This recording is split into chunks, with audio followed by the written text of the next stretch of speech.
शरण्यम्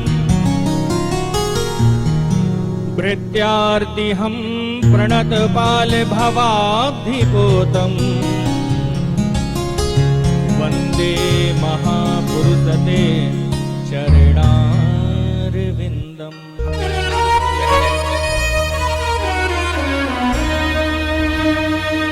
नवमीड्यते भ्रुवपुषे तडिदम्बराय कुञ्जावतंस परिपेक्षल सन्मुखाय वन्यस्त्रजे कवलवेत्र विषाण वेणुम् लक्ष्मणप्रिये मृदुपदे पशुपांगजाय।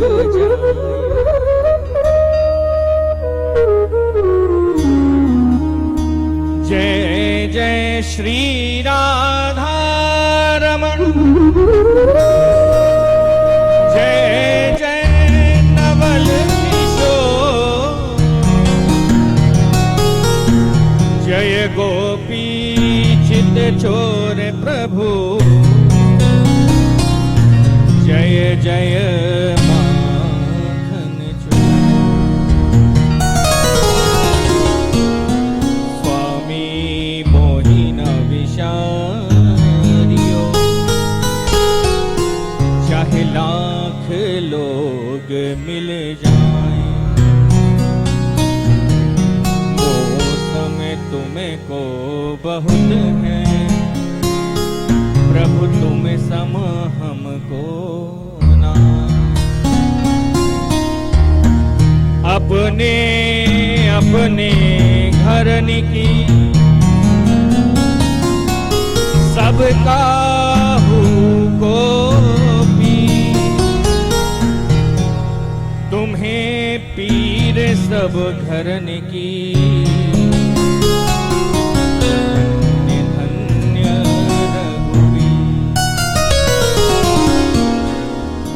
राधे मेरी माँ तू है और पिता मेरे घनश्याम इन दोनों के चरण में मेरो बारंबार श्री कामदगिरि हनुमत चरण और मंदाकिनी कोनी यह तीनों छूटे नहीं मेरो जब तक रहे शरीर। चलिए श्री बांके बिहारी लाल की जय, श्री रूप किशोर जी सरकार की, श्री विजय राघव सरकार की, श्री चित्रकूट धाम की, श्री कामदगिरि सरकार की, श्री मंदाकिनी मैया की, गंगा मैया की, यमुना मैया की, सरस्वती मैया की, श्रीमद्भागवत महापुराण की, श्री हनुमान जी महाराज की, श्री द्वारिकाधीश भगवान की जय जय श्री राधे जय जय श्री राधे जय जय श्री राधे। आइए बड़े भाव से श्री परात्पर अखिलेश्वर अकारण करुणा बरनाले श्री भक्त वांछा कल्पतरु तडिद्वित विनिंदित पीतांबरधारी श्री बालकृष्णलाल की वांगमयी प्रतिमूर्ति श्रीमद्भागवत महापुराण श्री आनंद कंद वृंदावन कृष्णचंद्र श्री बांके बिहारी लाल जी के चरण कमलों पर वंदन करते हुए श्री पराम्बा जगदम्बा जगजननी जगधात्री जगत आराध्य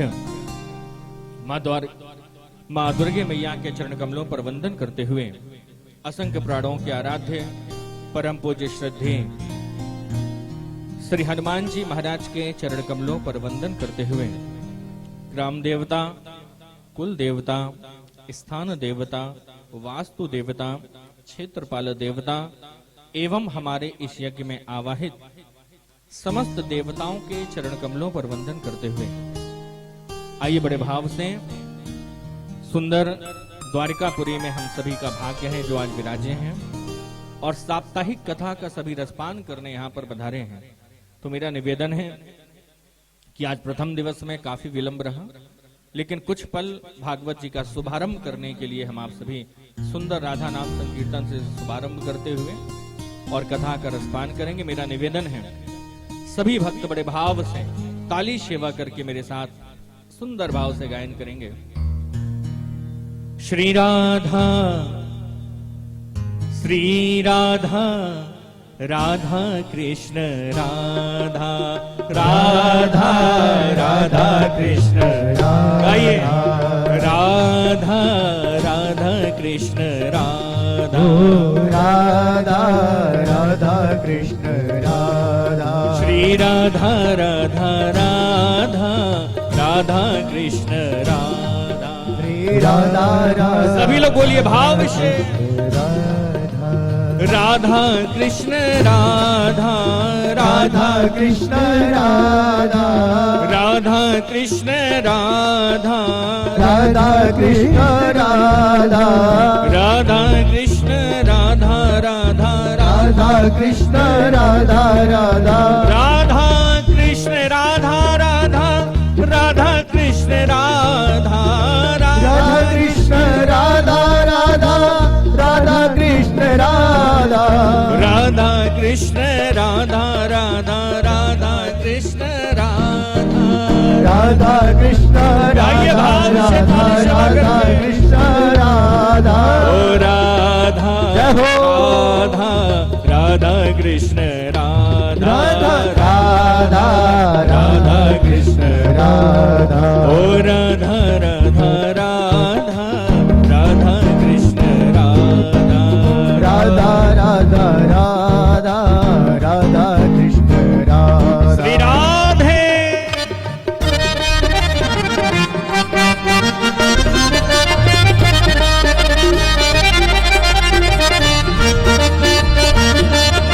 बोलिए बाके बिहारी लाल की जय हो।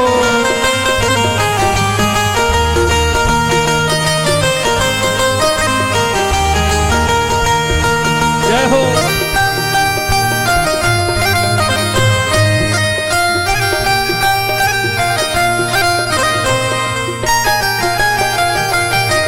राधा कृष्ण राधा राधा राधा कृष्ण राधा राधा राधा कृष्ण राधा राधा राधा कृष्ण राधा राधा राधा कृष्ण राधा राधा राधा कृष्ण राधा राधा राधा कृष्ण राधा राधा राधा कृष्ण राधा ओ राधा कृष्ण राधा राधा राधा कृष्ण राधा राधा कृष्ण आइए राधा भाव से। राधा कृष्ण राधा ओ राधा श्री राधे। राधा कृष्ण राधा राधा राधा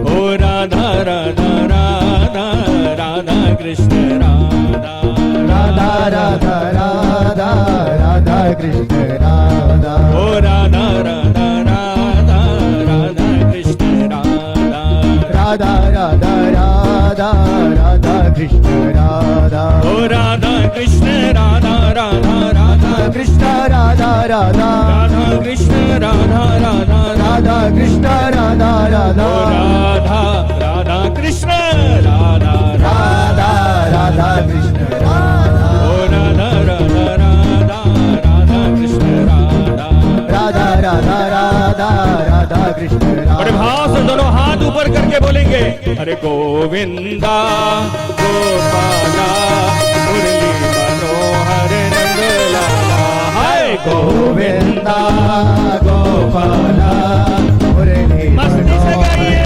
नंदलाला ओ मेरो मुरली मनोहर नंदलाला प्यारो मुरली मनोहर नंदलाला ओ मेरो मुरली मनोहर नंदलाला मुरली मनोहर नंदलाला यारो गोविंदा गोपाला मुरली मनोहर नंदलाला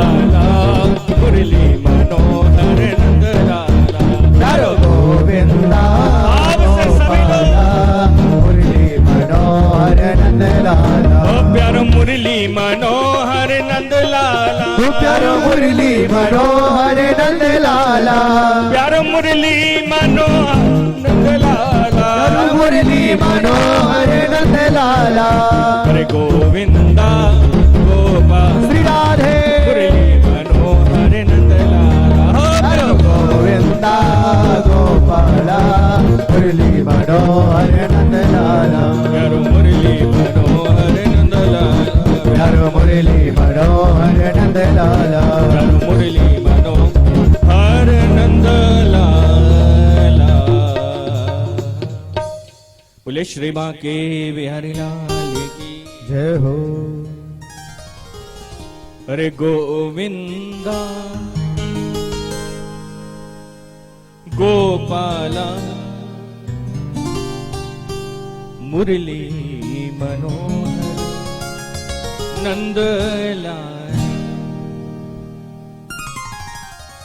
हम आप सभी परम सौभाग्यशाली हैं कि प्यारे भागवत तो जितने भी श्रोता बैठे हैं सब झांसी के परम सिद्ध श्रोता ही हैं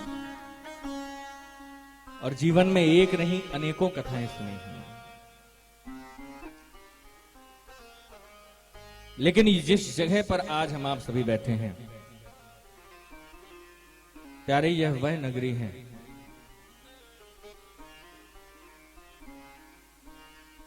कि जिसका संकल्प बोलते बोलते ब्राह्मणों के कई वर्ष बीत जाते हैं। द्वारिका अवंतिकापुरी, लेकिन इस रज पे आ जाना और द्वारिकाधीश के पास पहुंच जाना, और वो भी एक दिन दो दिन नहीं 7 दिन रहकर कथा को सुन लेना, ये कुछ ना कुछ पिछले जन्म के पुण्यों का ही प्रताप है। शुरुआत यहीं से होगी बात। और उस पर भी विशेष बात देखिए, हम सब सुनने बैठे हैं श्रीमद् भागवत की पावन कथा। भैया भागवत क्या है? संत बड़ा सुंदर वर्णन करते हैं। बोले प्यारे भागवत का अर्थ ही है कि भा माने भक्ति, गा माने ज्ञान, वा माने वैराग्य और ता माने त्याग। बोले जिस पुराण के अंदर भक्ति, ज्ञान, वैराग्य और त्याग, इन 4 पुरुषार्थों की चर्चा की जाती है, उसे श्रीमद् भागवत महापुराण कहा जाता है। और प्यारे भागवत एक ऐसा विषय है, कभी ध्यान देना, संत कहते हैं कि प्यारे भागवत का नाम लेते ही एक भक्ति का संचार, जो भगवत प्रेमी होते हैं, जो रसिक होते हैं, उनके मन में भागवत का नाम सुनते ही जैसे कि बस नस में ड्रिप चढ़ी नहीं कि पूरे में ग्लूकोज का सप्लाई चालू हो जाती है, ऐसे ही भा अक्षर सुनते ही कि भैया भागवत में जा रहे हैं, एक अपने आप ऊर्जा शरीर में आ जाती है। वजह संत कहते हैं, बोले भकारे वर्धते भक्ति, गकारे ज्ञान संभव, वकारे विष्णु रूपत्वम, तकारे तत्व दर्शनम। संत कहते हैं बोले भा अक्षर के कहने मात्र से ही भक्ति का संचार शुरू हो जाता है प्यारे। और ये जो खिंचे चले आए हो ना, ये इस भागवत का केवल नाम सुन सुन के भागवत भागवत भागवत, और आज झांसी से यहां पर हम आप सब बैठ गए एक साथ। संत कहते हैं बोले भागवत में बहुत ज्यादा सोचने और कहने की बात ही नहीं, बोले भकारे वर्धते भक्ति, भा कहते ही एक भक्ति का संचार शुरू हो जाता है। और प्यारे जब भक्ति का संचार चालू हो जाता है तो फिर वहां पर पाप पुण्य, नहाना धोना, इन सब का कोई फर्क नहीं। फिर तो बस भक्ति एक ही चीज कहती है कि किसी भी वक्त हो, कहीं पर भी हो, भगवान नाम हमारा सदा निरंतर जप में चलता रहना चाहिए।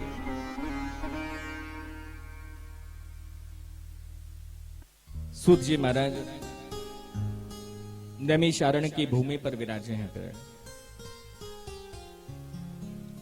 जैसे आज हम आप सभी यहां पर कथा सुनने बैठे हैं, एक युग है जहां पर अनेक महात्मा बैठे हैं। सभी के मन में एक शंका है कि कोई आए और हमारी शंका का समाधान करे कि आखिर भगवत प्राप्ति का सरल साधन क्या है। किसी को लगता है कि भैया माघ मेला में कल्पवास कर लो तो भगवान मिलता है। किसी को लगता है कि जीवन पर्यंत अनेक यज्ञ जप तप कर लो तो भगवान मिलते हैं। और किसी को लगता है कि कुछ नहीं, केवल मुख से राधे राधे गा लो तो भी भगवान मिलते हैं। अलग अलग मत हैं सबके। अब यहां पर आपका कौन सा मत है, ये 7 दिन में भागवत अपने आप आपको बता देगी। और ध्यान रखना प्यारे, भागवत एक ही चीज सबको समझाना चाहते हैं। ये महात्मा जब वहां पर बैठे, सारे संतों के मन में अनेक अनेक प्रश्न, अनेक अनेक शंकाएं, लेकिन वर्णन करते हैं कि उसी समय अनायास एक नवयुवक संत का पदार्पण हुआ। और प्यारे वह नवयुवक संत कौन, जिनका वर्णन भागवत में आता है, श्री सूत जी महाराज। और जब सूत जी महाराज पधारे तो जो वहां कथा सुनने संत बैठे हैं, उनमें से किसी की अवस्था 50 वर्ष, किसी की अवस्था 100 वर्ष, किसी की 500 वर्ष, लेकिन सभी ने उठकर उस नवयुवक संत को प्रणाम किया। क्यों? क्योंकि भागवत सत्संग, ये कथाएं, ये आपको ये सिखाना चाहती हैं कि बड़ा कौन होता है समझ में। आयु वृद्धा बल वृद्धा, लोगों को लगता है कि जो आयु में बड़े हैं वो बड़े हैं, जिनके पास पैसा है वो बड़े हैं, लेकिन संत कहते हैं कि ते सर्वे ज्ञान वृद्धस्य। ना आयु में बड़ा, ना बल में बड़ा, ना धन में बड़ा, लेकिन जो ज्ञान में बड़ा है, हम सबको उसका सम्मान करना चाहिए। सारे संत खड़े होकर प्रणाम करते हैं प्यारे। लेकिन प्यारे, सारे संतों ने प्रणाम भी किया, आदर भी किया, सत्कार भी किया और प्रश्न कर दिया। बोले महाराज, एक बात ये बताइए कि भगवान कैसे मिले और भगवान हैं कैसे। सूत जी महाराज ने बिना विलंब करते हुए भागवत का प्रथम श्लोक, जो हर रसिक श्रोता को प्रायः याद होता है, और वह प्रथम श्लोक का शुभारंभ होता है कि सच्चिदानंद रूपाय विश्वोत्पत्त्यादि हेतवे तापत्रय विनाशाय श्री कृष्णाय वयं नुमः। सूत जी महाराज कहते हैं कि प्यारे, सच्चिदानंद रूपाय, बहुत सुंदर बात समझिएगा। हम आप सब यहां द्वारिकाधीश की सुंदर नगरी पर विराजे हैं। आप लोग तो दर्शन करने जाएंगे, लेकिन कल आए तो कल 2 बार कराए। आज आपकी प्रतीक्षा में नहीं कर पाए, पर अभी तुरंत जाएंगे। ये सोचा है कि दिन में जितनी दफे मिले उतनी दफे दौड़ के लाइन पे तो लगना है, और काम क्या है। लेकिन वहां पर जरा दर्शन करना सभी। सूत जी महाराज कहते हैं, बोले परमात्मा है कैसा, बोले सच्चिदानंद रूपाय। सच्चिदानंद बोले सत चित और आनंद। जिस परमात्मा में सत चित और आनंद विद्यमान है, उसको शास्त्रों में, पुराणों में सच्चिदानंद कहा है। लेकिन प्यारे, ये सत चित और आनंद हम कैसे समझें। एक संत ने कह दिया, बोले सत माने होता है प्रगट, जो प्रगट है वह सत्य है। चित्त है जो मौन है, और आनंद माने भगवान का पावन स्वरूप होता है। चित्त शोर नहीं करेगा, चित्त शांत रहेगा। सत होगा वो दिखाई देगा, लेकिन जो आनंद होगा वो अनुभूति का विषय है। सच्चिदानंद। अब एक किसी व्यक्ति ने बहुत प्यारी बात कही, बोले सच्चिदानंद में से आनंद कैसे प्राप्त करें। बहुत सरल भाषा में आपको समझा रहा हूं बात। एक संत ने कह दिया, बोले परमात्मा के दर्शन से परमात्मा की कृपा को प्राप्त करना उसी प्रकार होता है जैसे दूध में से घी को निकालना। दुनिया का हर व्यक्ति जानता है कि दूध के अंदर घी है, लेकिन क्या इतनी जल्दी दूध से घी कोई निकाल पाता है कि हाथ डाले और दूध निकल आए? नहीं सर, वो घी निकल आए नहीं सरल है। तो कैसे मिलता है? तो संत कहते हैं पहले दूध को हम सुंदर भाव से जमाते हैं, जमाने के बाद उसका मंथन करते हैं, और जब उसका मंथन करते हैं तो प्यारे उसी दूध से हमें घी की प्राप्ति हो जाती है। इसी प्रकार यदि आप सब चाहते हैं कि परमात्मा को हम देख रहे हैं, परमात्मा के मंदिर में जा रहे हैं, फिर भी हमें रस नहीं मिलता, आनंद नहीं मिलता, तो इसमें कमी परमात्मा के स्वरूप की नहीं, कमी हमारी आपकी है। अगर आप उस रस को प्राप्त करना चाहते हैं तो संत कहते हैं उस दूध की तरह पहले अपने मन को परमात्मा के चरणों में जमाओ। देखिए एक एक शब्द समझिएगा।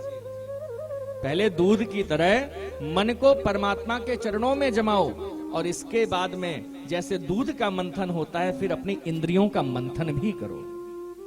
एक दिन मन नहीं लगेगा, 2 दिन मन नहीं लगेगा, 3 दिन मन नहीं लगेगा, 4 दिन मन नहीं लगेगा, जब तक मन ना लगे तब तक इंद्रियों का मंथन करो प्यारे। और जब इंद्रियों का मंथन करोगे तब संत कहते एक मन से आवाज निकलती है कि चल रे हंसा अमर लोक को, यहां कोई नहीं तेरा है, और जग वालों का हुआ अंधेरा अब तेरा हुआ सवेरा। तो जब ये इंद्रियों के मंथन को करने के बाद ये जब दुर्विकार हमारे शरीर से निकलेंगे, संत कहते हैं प्यारे फिर उस वक्त जब ठाकुर को देखने जाओगे, फिर जो दर्शन तुम करके आओगे वो दर्शन नहीं बल्कि आनंद की भेंट अपने साथ तुम लेकर आओगे प्यारे। वो आनंद की भेंट तुम्हारे साथ आएगी। और मेरा निवेदन है सभी श्रोताओं से, एक बार किसी ने कहा कि ठाकुर जी हमें दिखाई क्यों नहीं देते। बहुत प्यारी बात और बहुत सटीक बात समझने की है। दुनिया में हर आदमी के मन में ये शंका होती है कि परमात्मा दिखाई क्यों नहीं देता। तो ध्यान रखना प्यारे, यहां जितने भी श्रोता बैठे हैं वो इस बात को आज अपने मन में बिठाल के जाएं कि आखिर परमात्मा दिखता क्यों नहीं है। संत कहते हैं प्यारे, जो चीज हमारी आंखों के ज्यादा करीब होती है वो चीज हमें अपनी आंखों से दिखाई नहीं देती। जैसे उदाहरण में आंख का काजल, बहुत सरल भाषा में समझना, आंख का काजल हर किसी की आंख में होता है। आप लाख यत्न कर लो खुद काजल नहीं देख पाओगे, लेकिन अगर वही कोई दर्पण लगा हो तो तुरंत वही काजल आपको अपनी आंखों में दिखाई देने लगेगा। तो संत कहते हैं कि प्यारे हमारी आंखों में, हमारे इस आंखों में काजल से भी करीब वो परमात्मा बैठा है, इसलिए हमें अपने इन आंखों से वो परमात्मा दिखाई नहीं देता, पर होता वो सबके साथ है। ऐसा कोई नहीं है जिसके साथ ठाकुर जी ना विराजे हैं। लेकिन अगर उस परमात्मा को देखना है तो जैसे काजल के लिए दर्पण उठाना पड़ता है, ऐसी परमात्मा के लिए भागवत का सत्संग हमें ग्रहण करना पड़ता है, तब तो वह परमात्मा हमें इन आंखों से भी दिखाई देने लग जाता है। सत्संग रूपी दर्पण में एक बार जीवन को जरूर देखो। सूत जी महाराज कहते हैं सच्चिदानंद रूप आए।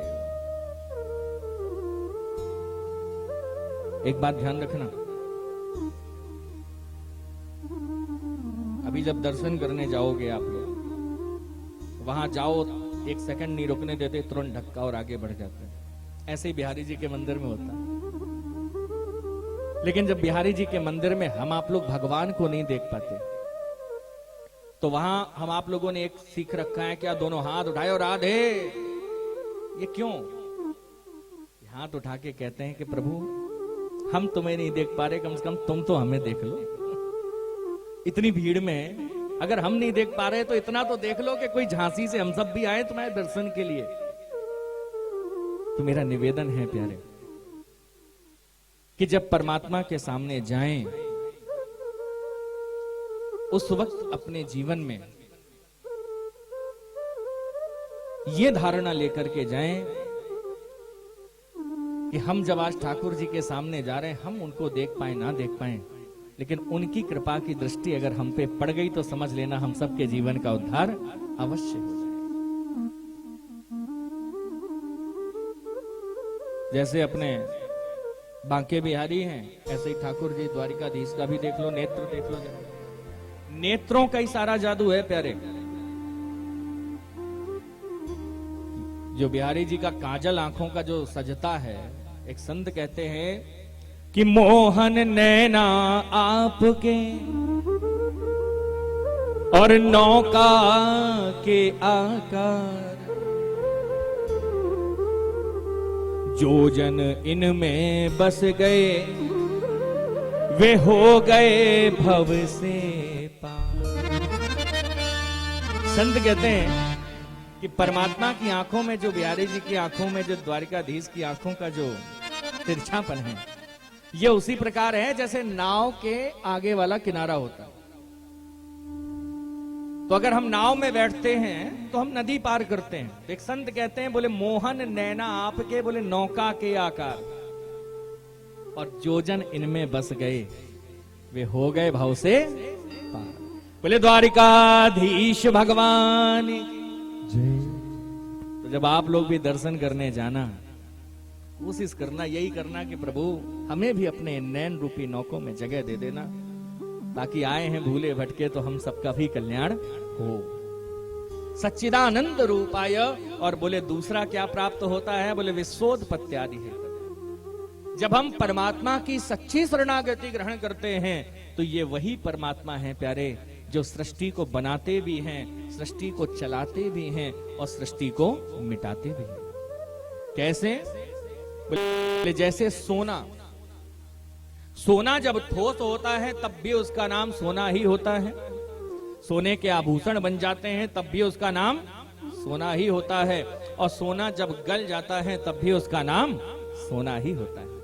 इसी प्रकार जब ये सृष्टि बनती है तो बनाने वाले भी वही बिहारी जी हैं, सृष्टि चलती है तो चलाने वाले भी वही बिहारी जी हैं, और जब सृष्टि मिटती है तो मिटाने वाले भी वही बिहारी जी। बोले विश्वोत्पत्त्यादि हेतवे।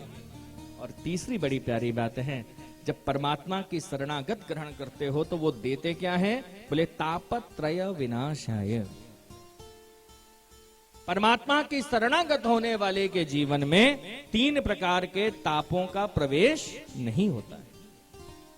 कौन से ताप प्यारे? बोले दैहिक, दैविक और भौतिक। दैहिक पीड़ा क्या है? बोले दैहिक पीड़ा वो होती है जो हमारे शरीर के द्वारा उत्पन्न रोगों से हमें दुख प्राप्त होता है, उसे दैहिक पीड़ा कहते हैं। दैविक पीड़ा जहां पर हम आप लोग ये कहते हैं कि भैया ये ग्रह ठीक नहीं चल रहे, इस वक्त शनि की साढ़े साती है कि अढ़ैया है, उसके द्वारा जो कष्ट या ग्रहों के द्वारा जो दैवी आपदा से कष्ट मिले वो दैवी पीड़ा है। और भौतिक पीड़ा बोले जो संसार के सुख साधन, एसी के बिना ना बैठ पाना, उसमें जो कष्ट हो रहा है, जो कोरोना का आ जाना, ये सब इस तरह की जो पीड़ाएं हैं ये भौतिक पीड़ाएं हैं। लेकिन जो परमात्मा की भक्ति से जीते हैं, जो अपने जीवन का सब कुछ ठाकुर जी से जोड़ करके रखते हैं प्यारे, उनके जीवन में फिर कोई कष्ट का प्रवेश नहीं होता है। एक बात जीवन में सदा याद रखना कि आशा एक राम जी से दूजी आशा छोड़ दे। थोड़ा तेज तेज बोला करो, यहाँ यही होना है, यहाँ मेरी आवाज के माथे नहीं, आप लोगों को भी मजे ही लेना है साथ में कथा के। आशा एक राम जी से दूजी आशा, नाता एक राम जी से दूजा नाता, साधु संग राम रंग अंग अंग रंगिए, और जाहि विधि राखे राम। ये है जीवन की सच्ची पंक्ति, जिसे आज प्रायः व्यास बोलना भी भूल गए और श्रोता गाना भी भूल गए। ये है जीवन का सच्चा सार जो हमारे बुजुर्गों ने और हमारे बुजुर्ग ब्राह्मणों ने हम सबको सिखाया कि जाहि विधि राखे राम ताहि विधि रहे। इसलिए यहां पर सूत जी महाराज कहते हैं कि जब परमात्मा की शरणागत हो जाओगे तो प्यारे तापत्रय विनाशाय श्री कृष्णाय वयम नुमः। यहां पर लिखा वयम माने हम सब, तो हम सब उस परमात्मा कृष्ण को प्रणाम करें जो सच्चिदानंद रूपाय विश्वोत्पत्त्यादि हेतवे तापत्रय विनाशाय श्री कृष्णाय वयम नुमः। बोले श्री बाके बिहारी लाल की, श्री द्वारिकाधीश भगवान की। दूसरे श्लोक में पूज्य गुरुदेव का वंदन किया, क्योंकि बिना गुरु कृपा के तो कुछ होता ही नहीं। और गुरुदेव को वंदन करके कहने लगे कि यम प्रव्रजंत मनुपेत मपेत कृत्यम द्वैपायनो विरह कातर आजुहावा पुत्रेति तन्मयतया वो संसर्वभूत हृदय मुनिमानतोष्मि। सूत जी महाराज कहते हैं, बोले प्यारे यम प्रव्रजंत मनुपेत मपेत कृत्यम। बोले प्यारे, जिस समय जब श्री सुखदेव जी महाराज जन्म लेते हैं, तो सुखदेव जी महाराज जन्म लेने के बाद में सीधे वन की ओर गए। और जब वन की ओर गए हैं तो द्वैपायनो विरह कातर आजू हावा। बोले उसी समय जो वेद व्यास जी हैं वो अपने बेटे के मोह पर ऐसे रीझे कि वन में पीछे पीछे जाकर कहने लगे, अरे पुत्र, अरे पुत्र, अरे पुत्र। पुत्र का मोह इतना सताया कि प्यारे जब पुत्र पुत्र पुकार के जाते हैं तब सूत जी महाराज कहते हैं, बोले प्यारे उस समय वहां पर जो वृक्ष लगे हैं वो वृक्ष कहने लगे, बोले अरे पुत्रेति तन्मयतया तरवो भिनेदु। तरव माने वृक्ष। वो वृक्ष कहने लगे, बोले हे वेद व्यास जी, तुम्हारे जीवन से एक पत्ता चला गया तो तुम रो रहे, एक बेटा चला गया तो तुम रो रहे हो, और हम रोज सैकड़ों बेटे विदा करते हैं पर हम तुम्हारे जैसे रोते और चीखते नहीं हैं। बहुत सुंदर भागवत की मुख्य बात है, जरा समझिएगा आपसे कि वो वृक्ष कहने लगे कि एक बेटा चला गया तो रोते हो, हम सैकड़ों बेटे विदा करते हैं पर हम नहीं रोते आपके जैसे। प्यारे बहुत समझने की बात है कि ये जो वृक्ष में पत्ते लगे होते हैं ना, ये सारे के सारे पत्ते वृक्ष की संतान हैं। मानो एक वृक्ष से पत्ता टूटा और पत्ता टूटकर जब नीचे गिरता है तो प्यारे वो पत्ता वृक्ष से कहने लगा कि पत्ता बोला वृक्ष से, सुनो वृक्ष मोरी बात, और अब के बिछड़े कब मिले मोते विरह सहो नहीं जात। मानो वो पत्ता उस पिता रूपी वृक्ष से कहता है कि हे पिताजी, हम आपके सहारे से अब दूर हो गए हैं, कब मिलेंगे पता नहीं, ये विरह सहा नहीं जाता। तो प्यारे जो वृक्ष ने जो बात कही है, ये बात हर श्रोता को बहुत ध्यान से समझनी चाहिए। वृक्ष समझाने लगा उस पत्ते को कि सुनो बेटा, कि वृक्ष बोला पात से, देखिए शब्द समझिए, वृक्ष बोला पात से, सुनो पात मोरी बात, और या घर की या रीति है कि जो आवे सो जात। बोले बेटा अगर तू मेरे सहारे से दूर हो गए हो तो कोई बड़ी बात नहीं है, इस संसार का नियम है कि इस या घर की या रीति है कि जो आवे सो जात। श्री सूत जी महाराज सौनकादिक महात्माओं से कहते हैं, हे महात्माओं, वेद व्यास जी ने इस बात को श्रवण किया और अपने पुत्र का मोह त्याग करके अपनी कुटी पर जाकर विराजे। लेकिन प्यारे ये भागवत जीवन में अनेकों बार आप सबने सुनी है और अनेकों बार कथा का रसपान किया है, लेकिन भागवत का मुख्य उद्देश्य ही यही है। 7 दिन हम सब यहां पर विराजेंगे। इस ऐसी पवित्र नगरी पर बैठने का एक नियम भी है, उसको भी ध्यान रखिएगा। हम आप सब तीर्थ में क्यों जाते हैं? तीर्थ इसलिए जाते हैं कि जितने पाप हो वो हमारे पाप नष्ट हो जाए। शास्त्र कहते हैं कि अन्य क्षेत्रे कृतम पापम तीर्थ क्षेत्रे विनश्यति, लेकिन तीर्थ क्षेत्रे कृतम पापम वज्र लेपो ना नश्यति।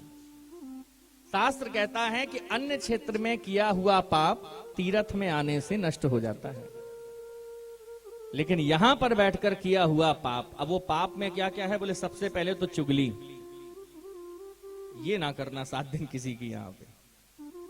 दूसरी बात, किसी को सताए नहीं। 7 दिन हम सब यहां प्रेम से सद्भावना से रहें।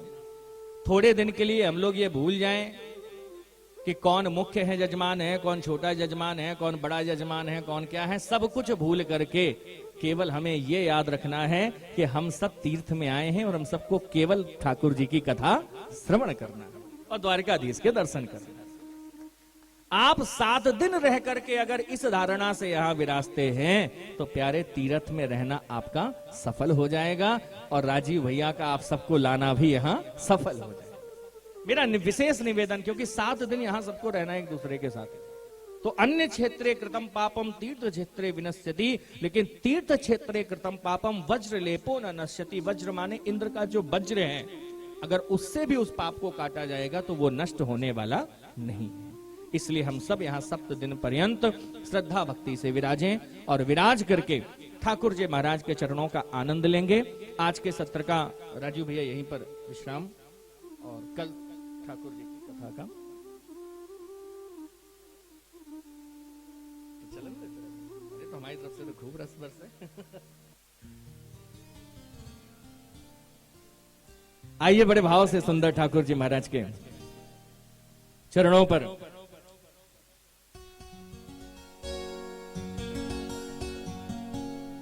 राधा राधा राधा राधा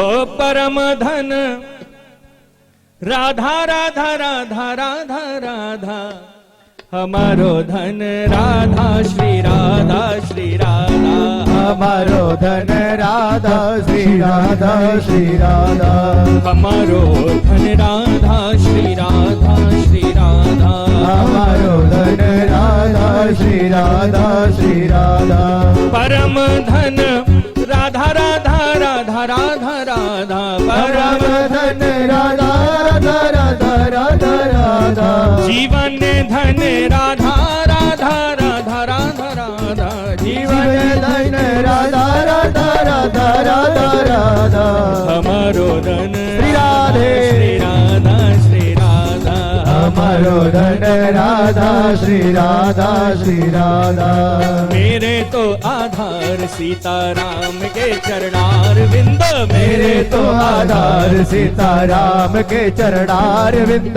राम के चरणार विंद माधव के चरणार विंद राम के चरणार विंद माधव के चरणार विंद मेरे तो आधार राधा रानी के चरणार विंद मेरे तो आधार राधा रानी के चरणार विंद मेरे तो आधार राधा रानी के चरणार विंद मेरे तो आधार राधा रानी के चरणार विंद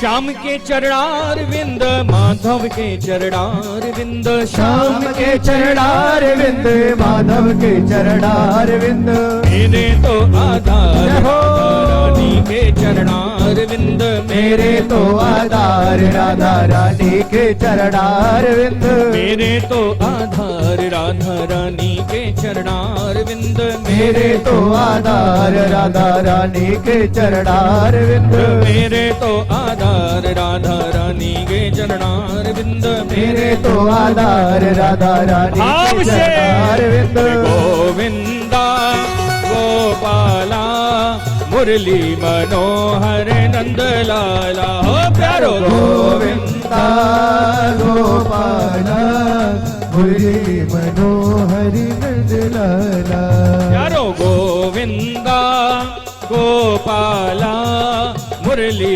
मनोहर नंद लाला हो प्यारो गोविंदा गोपाला मुरली मनोहर नंद लाला हो प्यारो मुरली मनोहर नंद लाला प्यारो मुरली मनोहर नंद लाला प्यारो मुरली मनोहर नंद लाला प्यारो मुरली मनोहर नंद लाला प्यारो गोविंदा गोपाला मुरली मनोहर नंद लाला राधे गोविंदा गोपाला मुरली मनोहर नंद लाला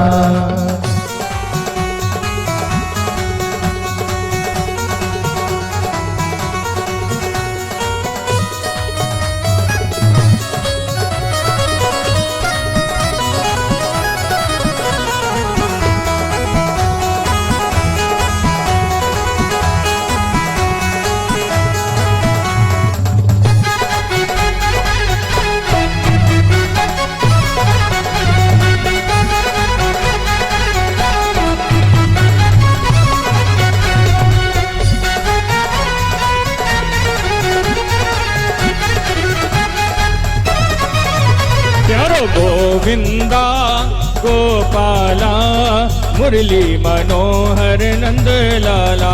चलो गोविंदा गोपाला मुरली मनोहर नंद लाला।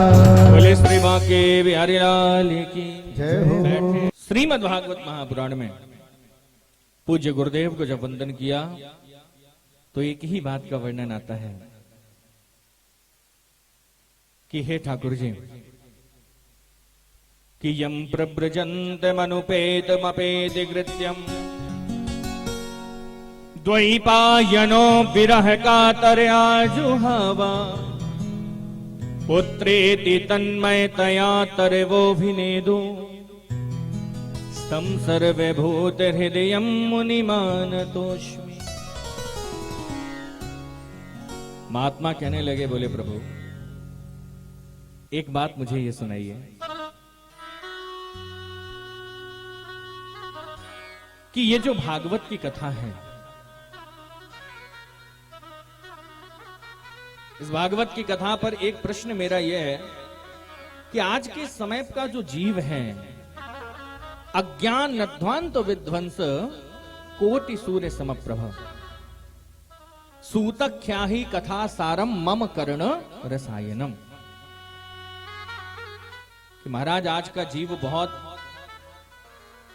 अज्ञानता के अंधकार में जी रहा है, तो हे प्रभु हमें ऐसी कुछ कथा सुना दो कि जिस कथा को सुनने से हमारे कान धन्य हो जाए। दूसरी बात कह दी, बोले प्रभु इस बात का भी ध्यान रखना कि जो कथा और जो प्रसंग हम 7 दिन बैठकर सुने, उस कथा पर 7 दिन केवल भक्ति ज्ञान की चर्चा हो, ना कि संसार की कथा और चुटकुले में ही पूरा समय बीत जाए प्रभु। तो महात्मा कहने लगे, बोले भक्ति ज्ञान विराग आप तो विवेको वर्धते महान।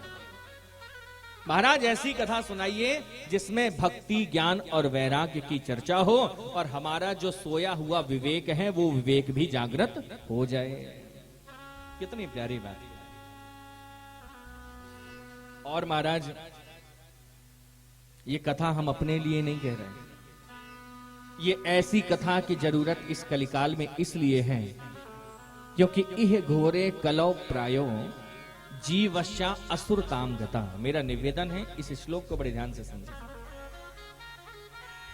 कि महाराज आज के समय पर ऐसी कथाओं की वास्तविकता में जरूरत इसलिए है क्योंकि इस कलिकाल में जो जीव है, इह घोरे कलौ प्रायो जीवश्या असुरताम गता, जो जीव है वो असुर प्रवृत्ति में जीवन जी रहा है।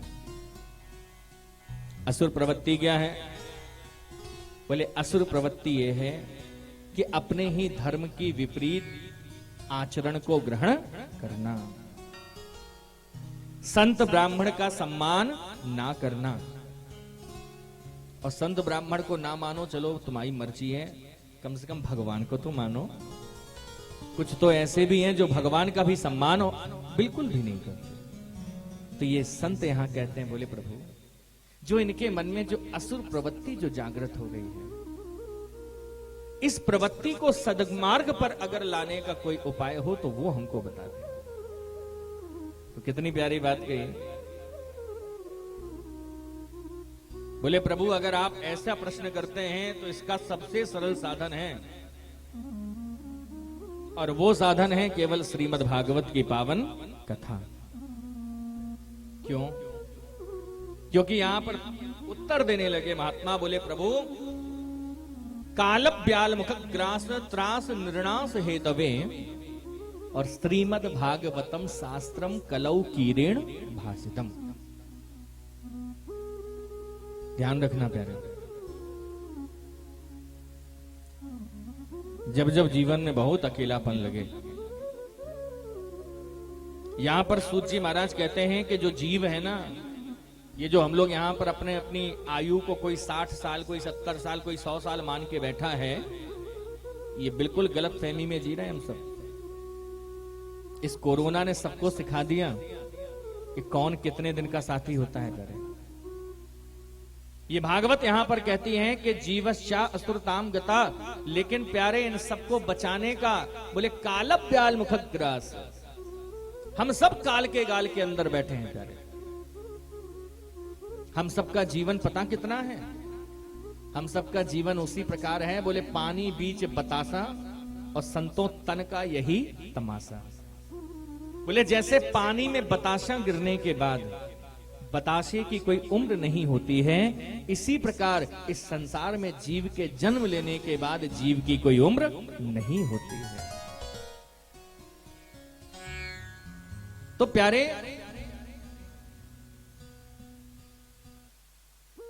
इस कम उम्र में भी हम भगवान को कैसे पाएं? तो इसका उपाय बता दिया। बोले श्रीमद् भागवतम शास्त्रम कलौ कीरेण भासितम। बोले भागवत को सुनो। और भागवत को कैसे सुनो? बोले भागवत महापुराण की कथा का ऐसा रसपान करो प्यारे। कलौ कीरेण भासितम। कीर माने तोता, और तोते के मुख की कही हुई कथा कौन सी है प्यारे? श्रीमद् भागवत की कथा। और ध्यान रखना, ये भागवत की कथा प्यारे ऐसी कथा है जो हमारे आपके जीवन के हर सुख दुख को मिटा देती है। जीवन में जितने भी कष्ट हैं, जिनको हमें लगता है कि नहीं, जो दुख कभी मिट नहीं सकते, वो भागवत की शरणागत होते ही सदा सदा के लिए मिट जाते हैं। क्योंकि भागवत हमें जीने का तरीका बताती है प्यारे। ध्यान रखना, कैसा जीने का तरीका। एक बार कुछ आदमी एक मुर्दे को लेकर जा रहे थे। बड़े ध्यान से समझना समस्त श्रोता, बड़ी गंभीर बात है। तो जब मुर्दे को लेकर जा रहे थे तो मुर्दे के पीछे वही जो हम सब गाते हैं, राम नाम सत्य है, सत्य कहे मुक्ति है, राम नाम सत्य है। तो संत कहते हैं कि जब मुर्दे को लेकर जा रहे थे तो प्यारे उसके पीछे उसके नाते रिश्तेदार, पिताजी, चाचा, भाई सब जा रहे थे। लेकिन अचानक थोड़ी दूर वो मुर्दा पहुंचा और वो मुर्दा अचानक उठा। उसको लगा कि दुनिया वाले ये क्या गा रहे हैं। तो प्यारे जब मुर्दा उठा तो उठ करके उसने देखा कि मेरे पीछे मेरे पिताजी, मेरे चाचा जी, मेरे दादाजी, पूरा खानदान जा रहे हैं। तो उसने सबसे पहला प्रश्न, बड़े ध्यान से समझना, सबसे पहला प्रश्न उसने अपने पिताजी से बोला। बोले पिताजी ये क्या गा रहे हो आप? तो पिताजी ने कहा, बोले जो जीवन की सच्चाई है, राम नाम सत्य है। यही बात उसने अपने चाचा से पूछी। बोले चाचा जी ये दुनिया वाले क्या आप लोग इतनी देर से गा रहे हो, राम नाम सत्य है, राम नाम सत्य है? तो वो भी कहने लगे जो जीवन का सत्य है प्यारे, हम वही गा रहे हैं। मित्रों से पूछा, भाई से पूछा, बंधुओं से पूछा, और सबने यही कहा कि जीवन का सत्य है, राम नाम सत्य है। तो पता है आपको, वह मुर्दा रोने लगा और मुर्दा रोते हुए अपने परिजनों से कहने लगा कि कौन कहता है कि तुम सब मेरे अपने हो? अरे ये बात तुमने तब क्यों नहीं बताई जब दोनों पैरों से चल के भगवान के मंदिर जा सकता था? तब किसी ने नहीं मुझे बताया कि राम नाम सत्य है। जब मैं इन हाथों से भगवान की माला पकड़ के भजन कर सकता था, तब मुझे किसी ने नहीं सिखाया कि राम नाम सत्य है। जब इस जिह्वा से भगवान नाम ले सकता था, तब किसी ने नहीं बताया कि राम नाम सत्य है। और जब 4 लोगों के कंधे पे जा रहा हूं, तब दुनिया चिल्ला चिल्ला के बताती है राम नाम सत्य है, राम नाम सत्य है। प्यारे मेरा निवेदन आप सभी श्रोताओं से है, यह बात हमें बाद में नहीं समझना, यह बात हमें जीते जी समझ लेना चाहिए कि राम नाम सत्य है। तो सूत जी महाराज कहते हैं कि प्यारे इस मृत्यु में जीवन को भी अगर सफल बनाया जा सकता है तो कालव्याल मुख ग्रास त्रास निर्णास हेतवे श्रीमद् भागवतम शास्त्रम कलौ कीरेण भासितम। हर कोई मृत्यु के मुख के अंदर बैठा है और उस पर भी अगर आप जीवन को आनंदित करना चाहते हो तो भागवत की शरणागत हो। महात्मा कहने लगे तो बोले प्रभु क्या कभी किसी की सदगति इस भागवत से हुई है? बोले सदगति की बात करते हो कि ठाकुर जी स्वयं लेने आए? बोले प्रभु किसको लेने आए? तो वर्णन करने लगे। बोले भैया जब राजा परीक्षित को श्राप लगा था, तो प्यारे जब राजा परीक्षित को श्राप लगा कथा के लिए संतों के पास गए कि प्रभु हमारी जीवन को सफल बना दो, तो किसी ने उनको कथा नहीं सुनाई बैठकर। तो महात्मा कहने लगे, बोले प्रभु क्यों नहीं सुनाई? क्योंकि बोले जीवन में सब कुछ पाना सरल है, लेकिन भागवत पाना सरल नहीं है। तो महात्मा ने बहुत प्यारी बात बताई, बोले भागवत कथा कब मिलती है? बोले जन्मांतरे भवेद पुण्यम तदाम भागवतम लभेत।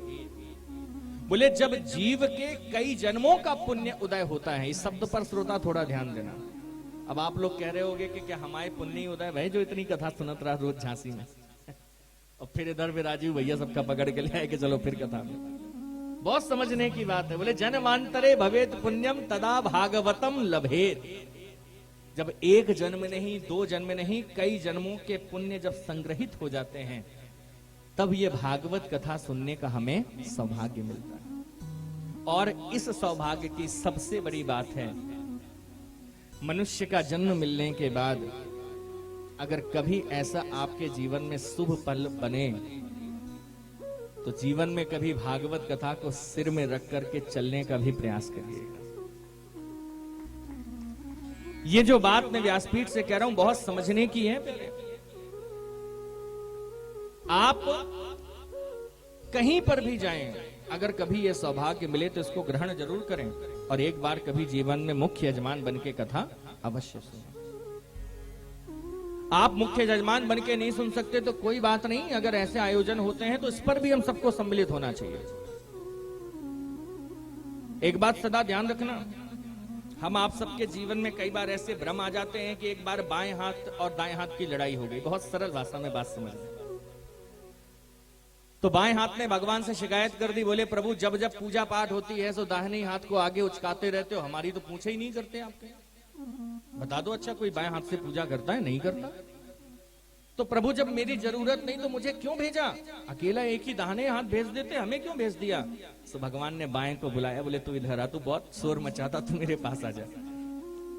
तो बुला के समझाया, बोले तू एक काम कर, अगर तुझे ऐसा लगता है कि तू किसी काम का नहीं है, तो आज से जब से कोई दाहिने हाथ से काम हो तो पूछे टेक लग के लगा रहा कर, और अगर तू उसकी टेक बन के भी लगा रहेगा तो भी तेरे जीवन का कल्याण हो जाएगा।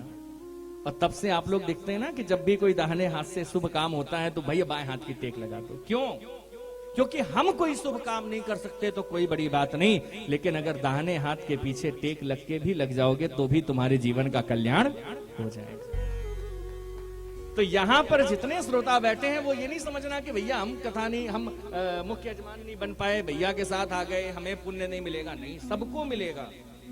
बस मेरी बात को बड़ी सरलता से समझ लेना कि आप अगर यहां पर नहीं बन पाए तो दाहिने हाथ की टेक भी बन जाना, आप उनके पीछे भी चल देना, आप पीछे बैठ के भी अक्षत पुष्प छोड़ देना, तो भी द्वारकाधीश का धाम आप सबको प्राप्त जरूर होगा।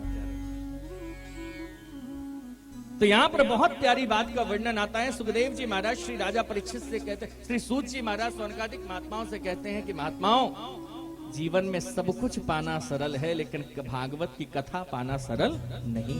क्यों? क्योंकि जन्मांतरे भवेत पुण्य। एक बात और समझना, ये भागवत कथा का जब पंडाल किसी के घर में लगता है या कहीं पर भी लगता है, या जब भागवत कथा में हम सब आगे होते हैं ना, तो लोगों को लगता है कि केवल नोटों की गड्डी के दम पे कथा होती है। ये सबसे बड़ी हमारी भ्रांति है। ऐसा नहीं है। कितने बड़े बड़े सेठों के घर में नोटों की गड्डियां ढेर लगी, दीमक खा जाती है, लेकिन कथा नहीं करवा पाते, कभी धाम नहीं जा पाते हैं प्यारे। क्यों? क्योंकि ये कथा तभी आपकी होती है जब इसमें 4 बल एक साथ मिलते हैं। ध्यान रखना, सबसे पहला बल हमारे आपके बीच में जो होता है, जिस बल को कहा जाता है जनबल। फिर इसके बाद दूसरा बल होता है माता पिता की कृपा का बल। फिर तीसरा बल इसमें होता है बांके बिहारी की कृपा का बल, और चौथा बल इसमें लगता है श्री राधा रानी की कृपा कटाक्ष का बल। और प्यारे, जब ये 4 बल लगते हैं तब वो भागवत का पंडाल सजता है और उसमें आप लोग बैठकर आनंदित हो पाते हैं। ऐसे ही नहीं भागवत मिल जाती। तो महात्मा कहने लगे, बोले प्रभु क्या किसी के जीवन में कष्ट हुआ है? बोले हुआ है। बोले भैया राजा परीक्षित के जीवन में ही कष्ट आ गया। राजा परीक्षित को श्राप लगा तो संतों के पास गए, लेकिन किसी ने कथा नहीं सुनाई। लाख जतन किए, लेकिन जैसे तैसे सुखदेव जी महाराज का दर्शन हुआ। बोले प्रभु ये बताओ मरने वाले को क्या करना चाहिए? तो सुखदेव जी ने कहा बोले कुछ नहीं करना चाहिए, तो इधर आ बैठ और भागवत की कथा को सुन प्यारे। और ध्यान रखना समस्त श्रोताओं, भागवत की कथा को सुनाने सुखदेव जी बैठे हैं और देवता अमृत का कलश लेकर आ गए। अरे बोले प्रभु ये जो अमृत आप इनको पिला रहे हो, ये चल के हमें स्वर्ग में पिला दो। अब देखिए आप, सूत जी महाराज कहते हैं देखो कथा में आ गई बाधा। क्यों? क्योंकि जब देवता अमृत का कलश लेकर आए तो सुखदेव जी कहने लगे, बोले परीक्षित अब बताओ क्या करें, तुम्हें स्वर्ग का अमृत पीना है या ये कथा अमृत पीना है? परीक्षित कहने लगे, बोले प्रभु डॉक्टर आप हो, बीमार मैं हूं, अब कौन सी दवा मुझे जल्दी आराम देती है, मुझे तो ये बताओ आप। तो सुखदेव जी कहने लगे, बोले तो सुनो परीक्षित, स्वर्ग का अमृत अगर तुम पियोगे तो तुम अमर हो जाओगे, और भागवत कथा अमृत पियोगे तो तुम अभय हो जाओगे। परीक्षित कहने लगे प्रभु मैं समझा नहीं, थोड़ा और समझाओ ना। तो सुखदेव जी कहने लगे, बोले परीक्षित तू समझ, अगर स्वर्ग का अमृत पिएगा तो तू दीर्घजीवी हो जाएगा, तू अमर हो जाएगा, और भागवत कथा अमृत पिएगा तो तू दिव्य जीवी हो जाएगा। अच्छा तो प्रभु दीर्घजीवी दिव्य जीवी, सुखदेव जी कहते हैं बोले सुन प्यारे, तू स्वर्ग का अमृत पी लेगा तो तू कभी मरेगा नहीं, लेकिन भागवत कथा अमृत अगर तूने पी ली प्यारे परीक्षित तो तू मरेगा, लेकिन ये विश्वास रख के जब मरेगा तो मुंह से भगवान नाम लेकर मरेगा।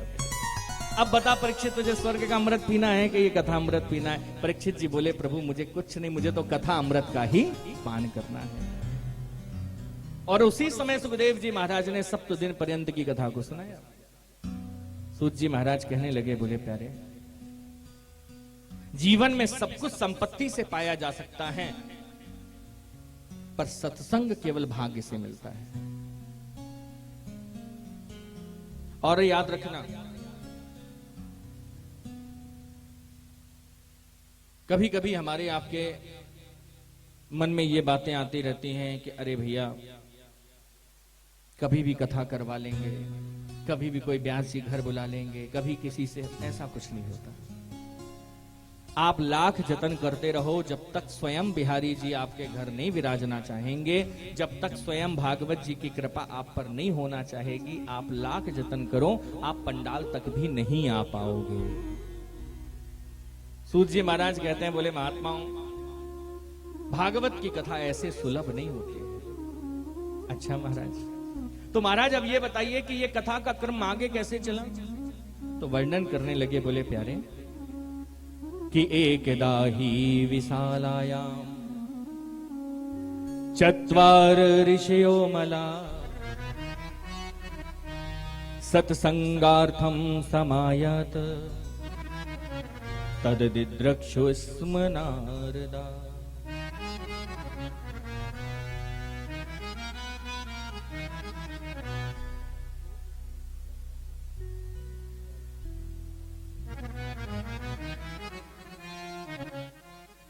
श्री सूत जी महाराज सौनकादिक महात्माओं से कहते हैं कि हे महात्माओं जरा दर्शन करें आप।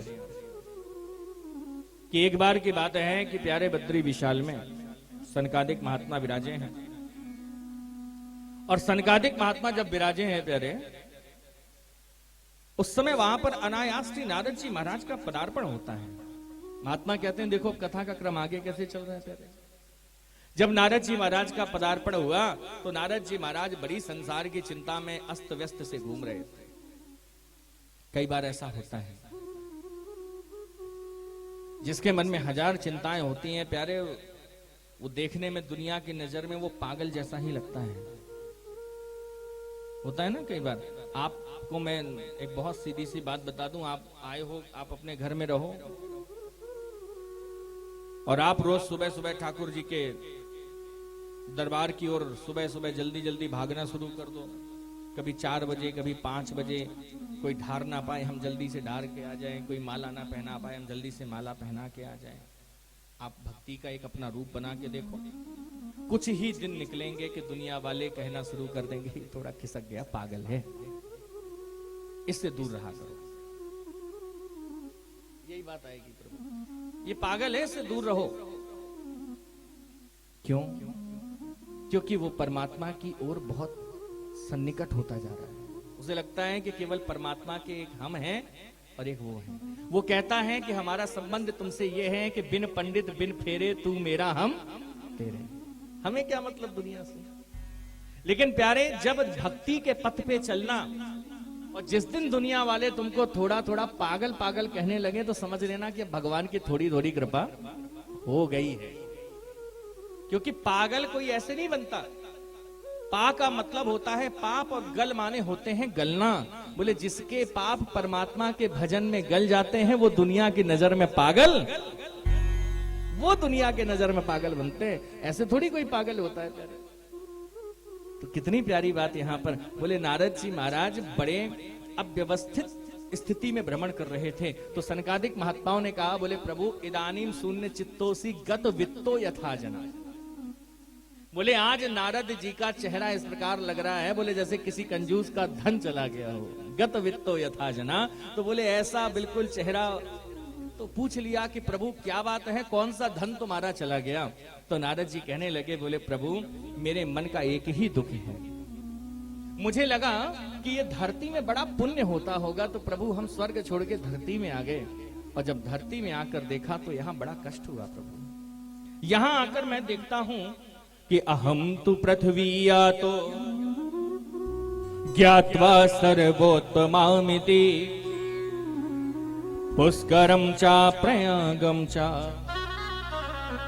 काशीं गोदावरीं तथा। कि हे महाराज, मुझे लगा कि अहम तो पृथ्वी या तो ज्ञात्वा सर्वोत्तमामिति। मुझे लगा ये धरती में बहुत भजन होता है तो मैं यहां आ गया। लेकिन हे ठाकुर जी, हम आपको क्या बताएं, मैंने इस धरती के हर क्षेत्र को घूमकर देख लिया। पुष्करम चा प्रयागम चा काशीं गोदावरीं तथा हरि क्षेत्रम कुरुक्षेत्रम श्रीरंगम सेतु बंधकम। लेकिन प्रभु मुझे कहीं पर भी मन को संतुष्ट करने वाला कर्म दिखाई नहीं दिया। बड़े सावधान होकर श्रोता सुने। तो महात्मा कहने लगे, तो नारद जी तुम्हें क्या दिखाई दिया? ये कहने लगे, बोले प्रभु हमें दिखाई दिया कि सत्यम नास्ति तपः शौचम दया दानम न विद्यते। प्रभु मैंने तीर्थों में जाकर देखा कि अब कोई वहां सत्य नहीं बोलता। सत्यम नास्ति तपः शौचम, अब कोई पवित्रता से भी नहीं रहता। दया दानम न विद्यते, लोगों के मन में दया नहीं है, लोग अब दान नहीं करते। एक काम करते हैं तीर्थ में, बोले उदरम भरनो जीवा वराकः कूट भासिना। केवल पेट भरने के लिए जैसे भी बनता है झूठ मूठ बोल के अपना केवल जीव को उपार्जन कर रहे हैं। तो हे महात्माओं, मैंने ये दृश्य को देखा तो नारद जी कहते हैं मेरा मन बड़ा दुखी हो गया। और ध्यान से समझना, आज का जो समय है, इस समय पर किसको अपना कहें किसको पराया कहें, ये समझ पाना भी बहुत कठिन विषय है। आज यहां पर महात्मा कहने लगे, बोले हे ठाकुर जी, नारद जी कहते हैं हे प्रभु मेरे पास अब ये शब्द नहीं है कि मैं क्या बोलूं और क्या ना बोलूं, लेकिन मैं इतना जरूर जानता हूं कि मेरे मन को कहीं शांति नहीं मिली। तो मुझको लगा कि चलो तीर्थ में रहने वाले भजन नहीं करते तो क्या हुआ, सदगृहस्थी जितने बैठे हैं ये तो सब भजन करने वाले हैं।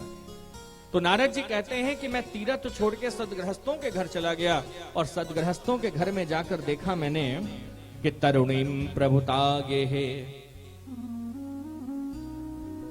कहने लगे कि तरुणीम प्रभुता गेहे श्यालको बुद्धिदायका। मैंने वहां पर जाकर देखा कि जो तरुण स्त्री हैं सदगृहस्थों के घर में, उनका तो सब कोई सम्मान करता है, लेकिन घर में जो वृद्ध माता पिता हैं उनका हम सम्मान नहीं करते। और एक विशेष बात यहां पर बताई कि मैंने वहां जाकर के एक बात ये भी देखी प्रभु सदगृहस्थों के घर में कि अब कोई घर में जब शुभ काम होता है तो लोग बाग अपने भाई भाई से परामर्श नहीं लेते। बोले श्यालको बुद्धिदायका, बोले ससुराल की साले साहब की सलाह ही सर्वमान्य मानी जाती है।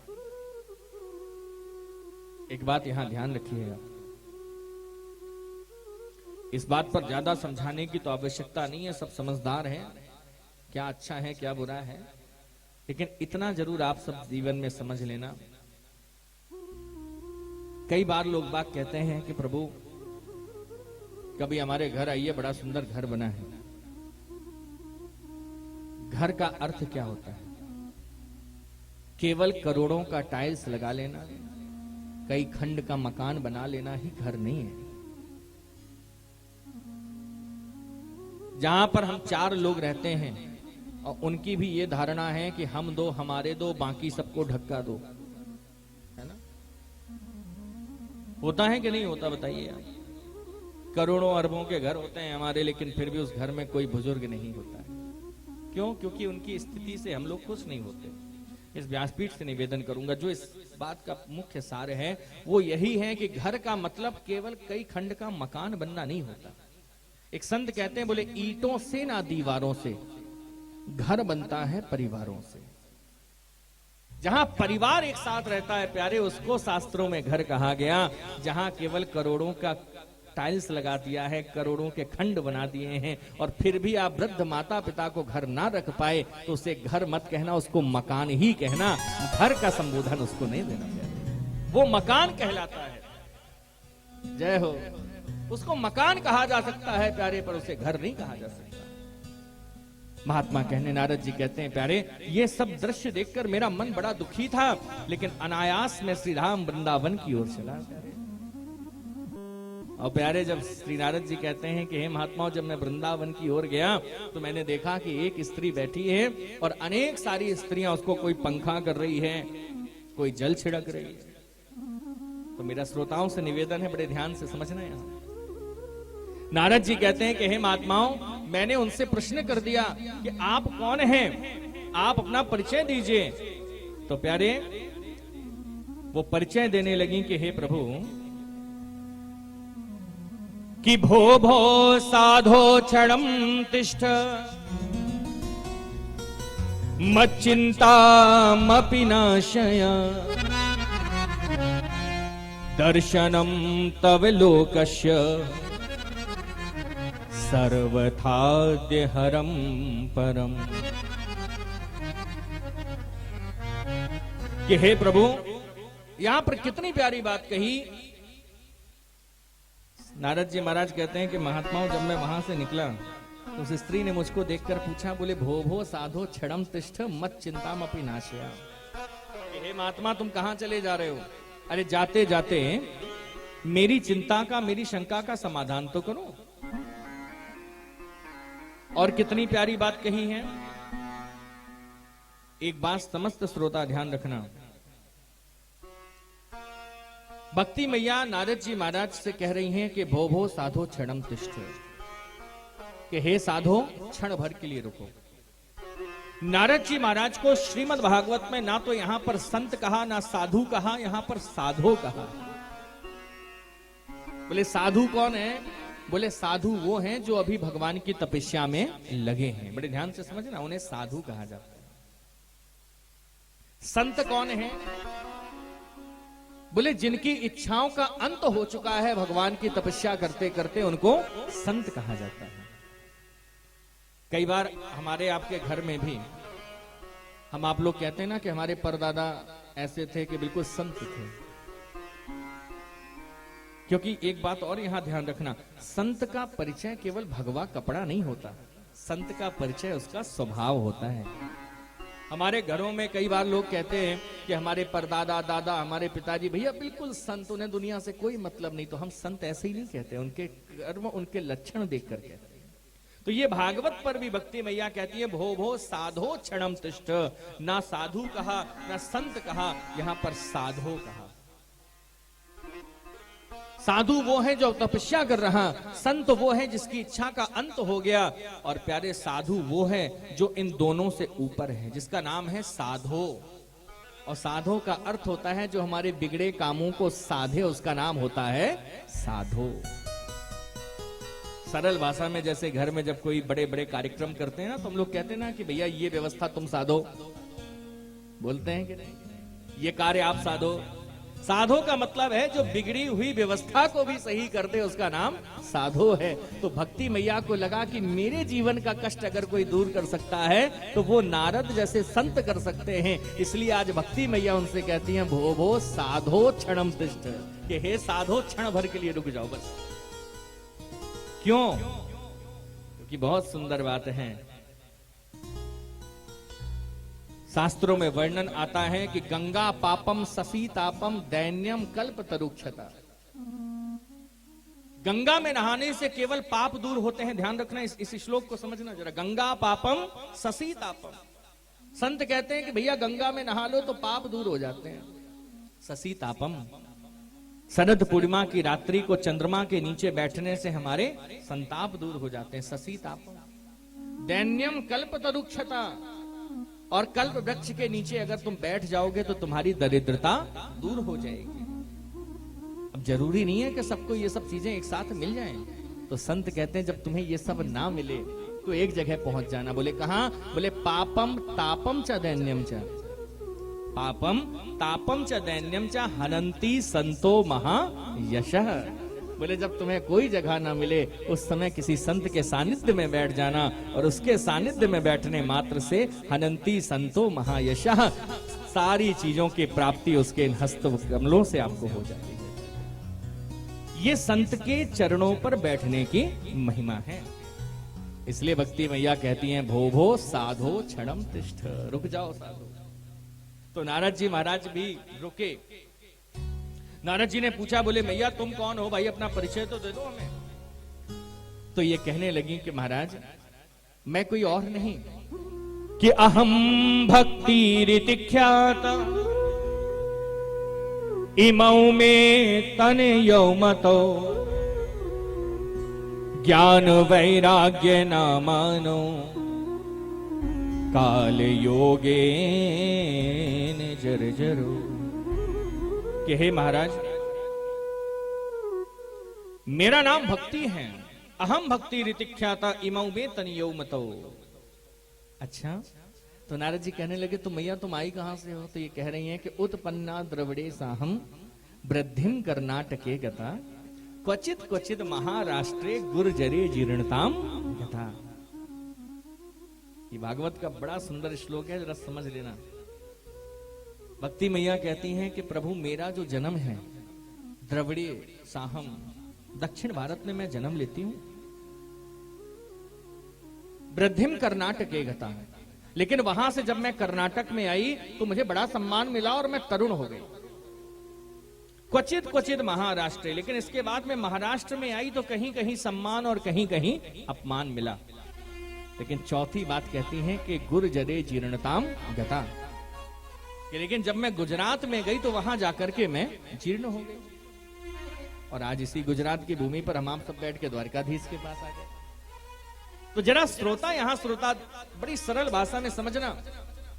मेरा निवेदन है कि ये बात, इस श्लोक का शंका शायद आप लोगों के मन से मिट जाए कि भक्ति किसी प्रांत विषय का विषय नहीं है। अगर भक्ति केवल दक्षिण भारत में जन्म लेती तो क्या यूपी वाले भजन कर रहे हैं तो बेकार है? यहां पर श्रोता समझ लेना कि दक्षिण भारत क्या है। ये दक्षिण भारत हमारा आपका हृदय है, क्योंकि भक्ति का जब जन्म होता है तो भक्त के हृदय के अंदर होता है। दक्षिण भारत माने हमारा आपका हृदय। वृद्धिम कर्नाटके गता, ये कर्नाटक हमारे आपके कान हैं, क्योंकि जब इन कानों से भगवान की भक्तिमयी कथा हम सुनते हैं तो हृदय में बैठी हुई भक्ति अपने आप नृत्य करना शुरू कर देती है। वृद्धिम कर्नाटके गता, फिर क्वचित क्वचित महाराष्ट्रे। इस शरीर के अंदर कहीं सुमत भी है और कहीं कुमत भी है।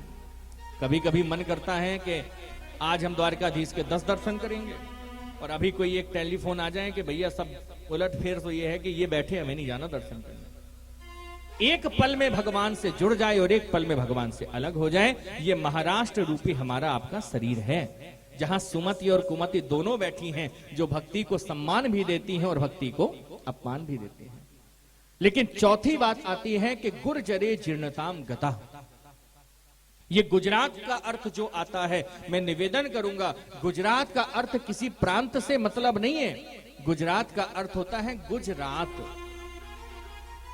कि जिस रात को हम भगवान के हरि भजन के बिना जो हमारे जीवन की रातें गुजर रही हैं, शब्द को समझना जरा, कि जिस रात में हम भगवान का नाम लिए बिना ही सो जाते हैं, जिस रात में हम भगवान का चिंतन किए बिना ही सो जाते हैं, हमारे जीवन की जो ऐसी रातें गुजर जाती हैं, इस गुजरात में आई हुई भक्ति हमारा साथ छोड़कर हमसे दूर चली जाती है।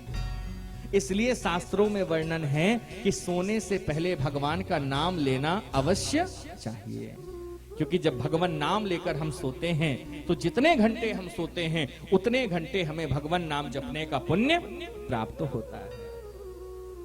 श्री सूत जी महाराज सौनकादिक महात्माओं से कहते हैं कि हे महात्माओं, नारद जी महाराज कहने लगे कि हे भक्ति मैया, तो आप तो वृंदावन में हैं, तो भक्ति मैया ने बहुत प्यारी बात कही कि धन्यम वृंदावनम तेनो भक्तिर नृत्यति यत्र चा, कि धन्य है वृंदावन, कि जब से मैं वृंदावन आई हूं तब से मैं तरुण हो गई हूं।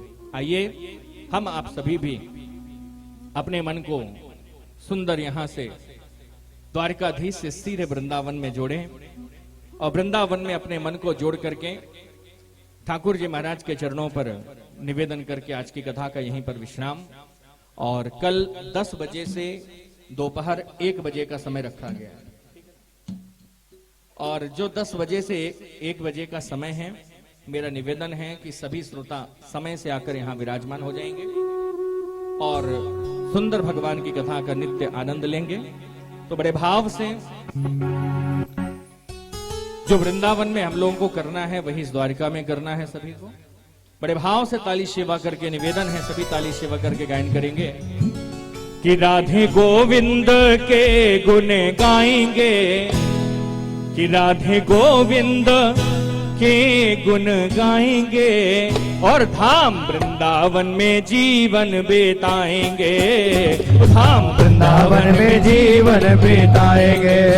ओ राधे गोविंद कि राधे गोविंद, राधे गोविंद के गुण गाएंगे, धाम वृंदावन में जीवन बिताएंगे, धाम वृंदावन में जीवन बिताएंगे।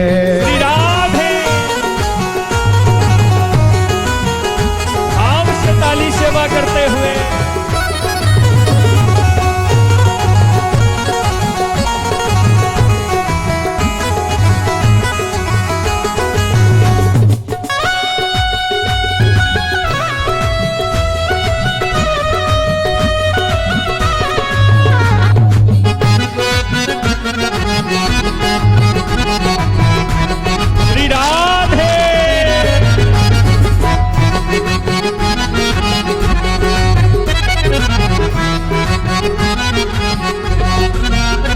राधे गोविंद, राधे गोविंद के गुण गाएंगे, राधे गोविंद के गुण गाएंगे और धाम वृंदावन में जीवन बिताएंगे, धाम वृंदावन में जीवन बिताएंगे।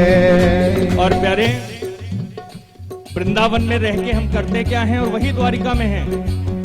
प्रातः उठ कर नाम जपेंगे, प्रातः उठ कर नाम जपेंगे, प्रातः उठ कर नाम जपेंगे, प्रातः उठ कर नाम जपेंगे। युगल छवि का ध्यान करेंगे, युगल छवि का ध्यान करेंगे, युगल छवि का ध्यान करेंगे, युगल छवि का ध्यान करेंगे। और प्यारे इसके बाद फिर करना क्या है? तो फिर जा करके, फिर जा करके, फिर जा करके यमुना नहाएंगे और धाम वृंदावन में जीवन बिताएंगे, धाम वृंदावन में जीवन बिताएंगे। राधे गोविंद, राधे गोविंद, राधे गोविंद के गुण गाएंगे, धाम वृंदावन में जीवन बिताएंगे, धाम वृंदावन में जीवन बिताएंगे।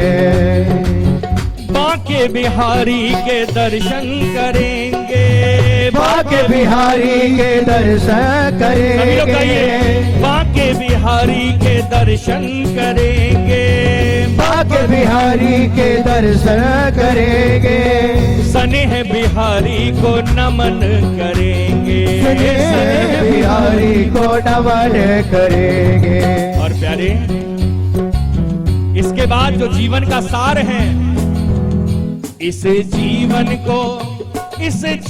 को राधे इस जीवन को सफल बनाएंगे, हम वृंदावन में जीवन बिताएंगे, धाम वृंदावन में जीवन बिताएंगे, हम वृंदावन में जीवन बिताएंगे, धाम वृंदावन में जीवन श्री बिताएंगे। राधे।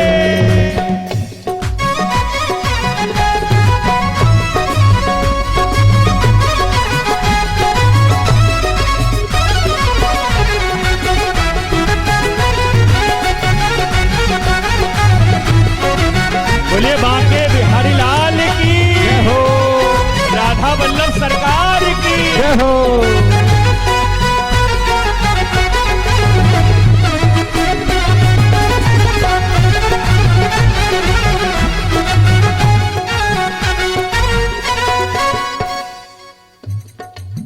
अब तो जीवन का एक ही आधार है, अब तो जीवन का एक ही आधार है, अब तो जीवन का एक ही आधार है, अब तो जीवन का एक ही आधार है, और राधा जी से प्यार है, कान्हा जी से प्यार है, राधा जी से प्यार है, कान्हा जी से प्यार और है। प्यारे ब्रज धूली को ब्रज धूली को देह चढ़ाएंगे, और धाम वृंदावन में जीवन बिताएंगे, हम वृंदावन में जीवन बिताएंगे, ओ धाम वृंदावन में जीवन बिताएंगे, धाम वृंदावन में जीवन बिताएंगे। ओ राधे गोविंद राधे गोविंद राधे गोविंद के गुण गाएंगे, कि धाम वृंदावन में जीवन बिताएंगे, धाम वृंदावन में जीवन बिताएंगे, ओ धाम वृंदावन में जीवन बिताएंगे, वृंदावन में जीवन बिताएंगे। अरे ये जीवन वृंदावन में क्यों बिताना है? दोनों हाथ ऊपर करके बोलेंगे, ओ प्यारी लागे रे, ओ प्यारी लागे रे, प्यारी लागे रे हमें अब ब्रज की गली, हो प्यारी लागे रे हमें अब ब्रज की गली, प्यारी लागे रे हमें अब ब्रज की गली, प्यारी लागे रे हमें अब ब्रज की गली, ब्रज की गली वो कुंज गली, ब्रज की गली वो कुंज गली, ब्रज की गली वो कुंज गली, ब्रज की गली वो कुंज गली। प्यारी प्यारी लागे रे हो, प्यारी प्यारी लागे रे हो, प्यारी लागे रे हमें अब ब्रज की गली, प्यारी लागे रे हमें अब ब्रज की गली, ब्रज की गली में हमें शाम मिल जाएंगे, ब्रज की गली में हमें श्याम मिल जाएंगे, और श्याम मिल जाएंगे, गोपाल मिल जाएंगे, श्याम मिल जाएंगे, गोपाल मिल जाएंगे। और प्यारे अगर श्याम मिलेंगे तो और भी एक लोग मिलेंगे, कौन? बड़े भाव से दोनों हाथ ऊपर करके, और संग में मिलेंगी ब्रजभान की लली, और संग में मिलेंगे ब्रजभान की लली, ओ प्यारी लागे रे हमें अब ब्रज की गली, प्यारी लागे रे हमें अब ब्रज की गली, ओ प्यारी लागे रे हमें अब ब्रज की गली, प्यारी लागे रे हमें अब ब्रज की गली, प्यारी लागे रे हमें अब ब्रज की गली, प्यारी लागे रे हमें अब ब्रज की गली। आप से दोनों हाथ ऊपर करके बोलिए एक साथ, हरे गोविंदा गोपाला मुरली मनोहर नंद लाला। गोविंदा गोपाला मुरली मनोहर नंद लाला। प्यारो गोविंदा गोपाला मुरली मनोहर नंद लाला। प्यारो गोविंदा गोपाला मुरली मनोहर नंद लाला। प्यारो मुरली मनोहर नंद लाला। प्यारो मुरली मनोहर नंद लाला। प्यारो मुरली मनोहर नंद लाला।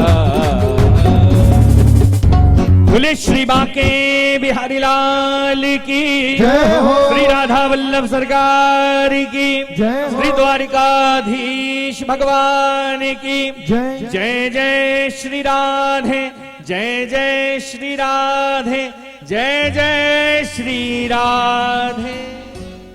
अमर ग्रंथ ये मुक्ति पंथ ये पंचम वेद निराला नव ज्योति जगाने वाला। ये अमर ग्रंथ ये मुक्ति पंथ ये पंचम वेद निराला नव ज्योति जगाने वाला।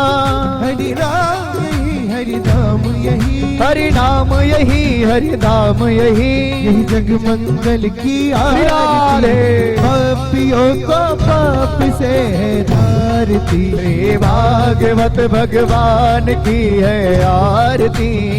पापियों को पाप से है तार दी। ये शांति गीत पावन पुनीत पापों को मिटाने वाला हरिदर्श कराने वाला। ये शांति गीत पावन पुनीत पापों को मिटाने वाला हरिदर्श कराने वाला। यह सुख करनी यह दुख हरणी ये सुख करनी ये दुख हरणी। श्री मधुसूदन की राधे पापियों को पाप से है तारती। श्री भागवत भगवान की है आरती। पापियों को पाप से है तार दे। ये मधुर बोल जग बंद खोल सन्मार्ग बताने वाला बिगड़ी को बनाने वाला। बिगड़ी को बनाने वाला बिगड़ी को बनाने वाला। श्री राम यही घनश्याम यही श्री राम यही घनश्याम यही। मेरे राम यही प्रभु श्याम यही मेरे राम यही प्रभु श्याम यही। प्रभु की महिमा की आरती पापियों को पाप से है तारती। श्री भागवत भगवान की है आरती।